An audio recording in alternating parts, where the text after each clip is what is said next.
Nous allons commencer par des témoignages poignants qui sont lus par 4 personnes différentes.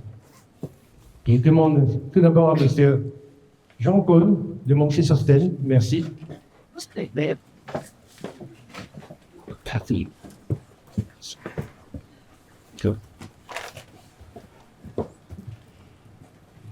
L'héroïsme d'Aner Shapira. Aner Shapira, 22 ans, était ce que l'on appelle en hébreu un datlash, un ex-religieux. Issu d'une grande famille orthodoxe, il avait en effet abandonné la pratique religieuse pour donner libre cours à sa passion, la musique.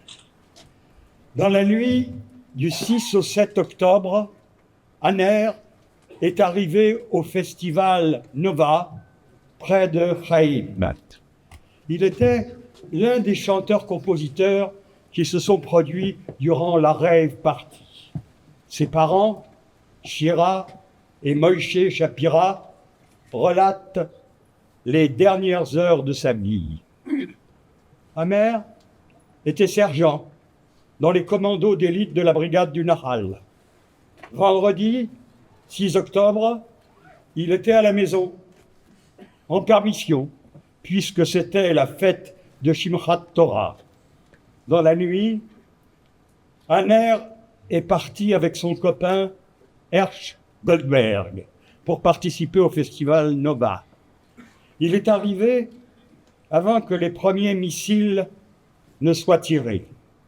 Dès que tout a commencé, son officier l'a appelé pour lui demander de rejoindre son unité de Soufa, ce que Aner a tenté de faire.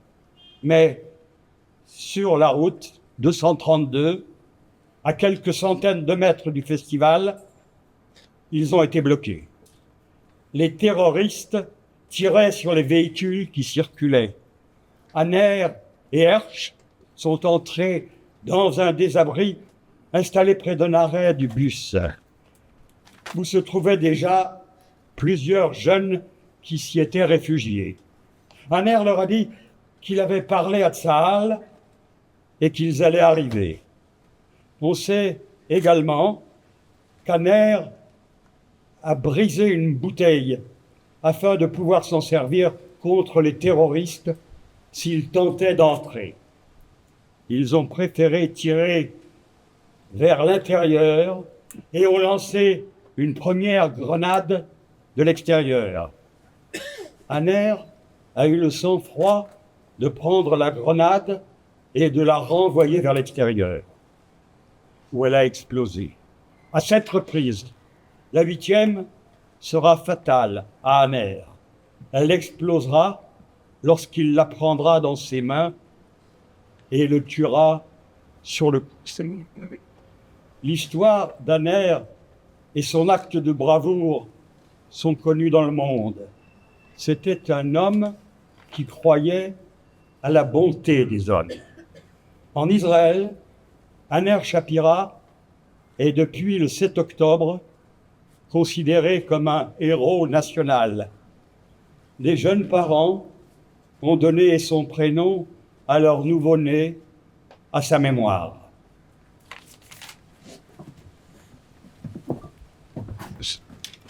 Merci, M. Jean-Paul. Je demande à Mme Rachel Layeni de nous retourner sur l'estrade. Merci. Je peux jouer.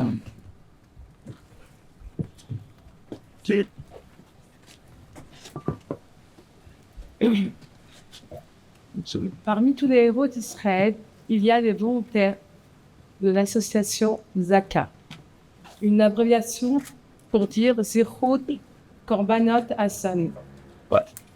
Comme son nom l'indique, Zaka se fixe pour mission d'identifier les victimes de catastrophes diverses, telles que des tremblements de terre, des attentats terroristes ou même des accidents de voiture. Avec un objectif sacré, permettre l'inhumation des victimes conformément aux règles de respect et de dignité imposées par la tradition juive. Parmi ces volontaires, le rabbin Yossi Lando, responsable régional de Zaka. En temps normal, cet homme d'affaires vit à Ashdod. Il appartient au courant chassidique, qui met en exergue la joie de prier le Tout-Puissant. Âgé de 55 ans, il est père de 10 enfants, dont plusieurs sont aussi volontaires de Zaka. On les appelle les commandos Lando. Yossi a été témoin d'horreur dans le kibbutz martyr de Be'eri. Il pèse ses mots, comme s'il ne voulait pas porter atteinte aux souvenirs des victimes. J'ai vu des familles entières torturées par des terroristes du Hamas. Des terroristes ont fait asseoir des parents. Ils les ont attachés et ont exécuté leurs enfants sous leurs yeux. Ils ont extrait un œil au père et ont coupé quelques doigts aux enfants. Puis après avoir massacré tout le monde, ils ont ouvert le réfrigérateur et se sont attablés pour manger. C'est inimaginable. 2 maisons plus loin, j'ai vu une femme enceinte éventrée. Le corps du bébé était transpercé par un couteau. La mère avait été tuée d'une balle dans la nuque. Une autre femme avait été abattue et décapitée. J'ai vu des corps éventrés, des bébés décapités, des jeunes massacrés sans pitié. Même les bêtes ne font pas cela. Les terroristes ont profané les corps de jeunes femmes, parfois de femmes enceintes. À Kfar Aza, j'ai vu des enfants brûlés vifs. J'ai personnellement accompagné l'évacuation de quelques 560 corps de victimes du 7 octobre. Merci Rachel. Je demande à présent à M. Yves Monin de nous rejoindre sur la strade.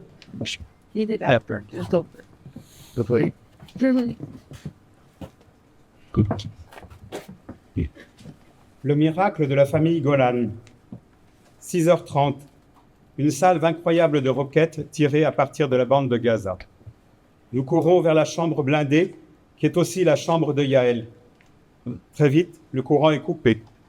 Sur les groupes WhatsApp internes, on nous informe que des terroristes circulent dans le kibbutz. Nous décidons de déplacer une bibliothèque devant la porte pour les empêcher d'entrer. Peu après, j'entends parler en arabe. Et quelques secondes plus tard, des hommes ouvrent la porte de la chambre blindée. Ce sont des Palestiniens. Ils commencent par nous demander de l'argent. La bibliothèque nous sépare. Je leur lance les couteaux de cuisine et des jouets de Yaël. Ils ne tirent pas, mais décident alors d'incendier notre maison. Hélé poursuit. Lorsque la fumée s'est propagée, j'ai envoyé un message à mes parents et mes beaux-parents. Je vous aime. Et j'ai enveloppé Yaël dans un drap pour la protéger des flammes et de la fumée. Au bout de quelques minutes, la maison s'embrase.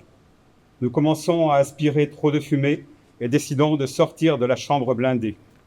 Ariel prend un matelas pour nous protéger à la fois du feu et des terroristes qui, à l'extérieur de la maison, lancent dans notre direction une bonbonne de gaz dont le robinet a été ouvert.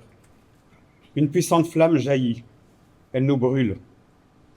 À ce moment, je souffre de mes brûlures. Mais Hélé, qui est médecin, décide de nous faire entrer tous les 3 dans la douche. Nous nous sommes aspergés d'eau pour atténuer les douleurs des brûlures. Un terroriste introduit alors dans la salle de bain une planche de bois. Je tire la planche à moi. Ariel les entend alors dire « Ça suffit, allons-y ». Nous les voyons s'éloigner et nous décidons de quitter les lieux en sautant par la fenêtre.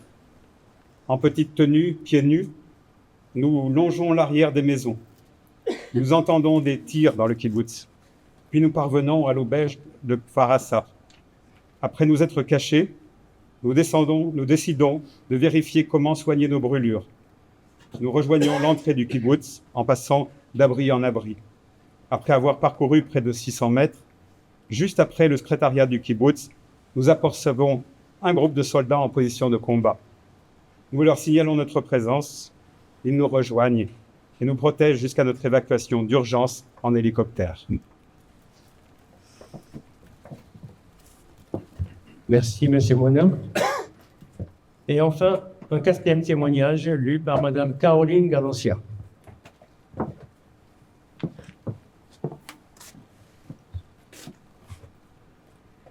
Hadas Calderon, la lionne, a retrouvé ses petits.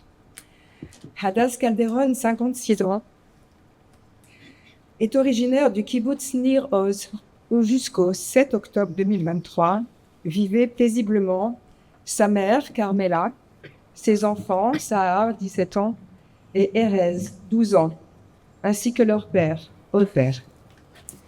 Le 7 octobre, à 6h30, Hadas est seule à son domicile. Dès qu'elle entend les premières salves de roquettes tirées par le Hamas, elle se précipite dans la chambre blindée. On apprendra plus tard que Sahar, Erez et Ofer Calderon se sont échappés par la fenêtre de leur propre chambre blindée. Cachés dans les buissons tout proches, ils ont vu, pendant 2 heures, les pires horreurs commises par les terroristes du Hamas.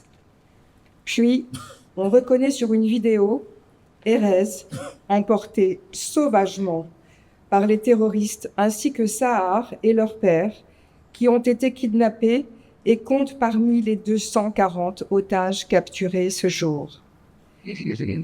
Le 31 octobre, le retour de Hadas dans sa maison incendiée et dévastée est filmé par l'ensemble des chaînes de télévision israéliennes. En pleurs, elle appelle à la libération de ses enfants et de son ex-mari. Nous devons les sauver, nous les aimons. Le 27 novembre, dans un centre commercial proche de l'état-major à Tel Aviv, Hadas reçoit enfin de l'armée la confirmation que ses enfants, Sahar et Erez, vont être libérés dans la soirée. Pour la première fois depuis 52 jours, Hadas peut enfin laisser éclater sa joie.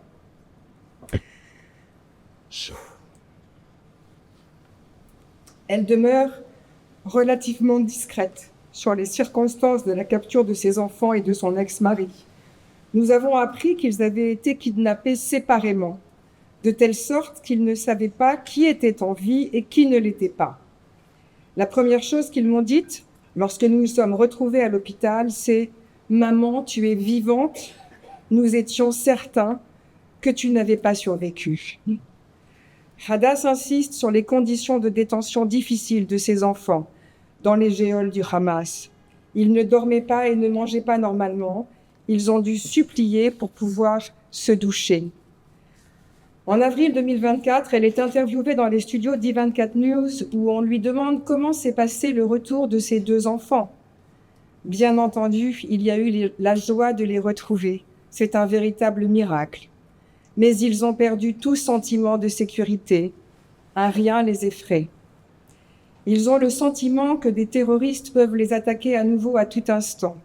Sahar et Erez ont peur pour leur papa.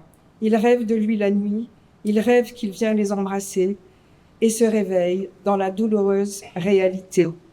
Le monde doit se réveiller et soutenir Israël afin que plus jamais de telles atrocités ne se reproduisent.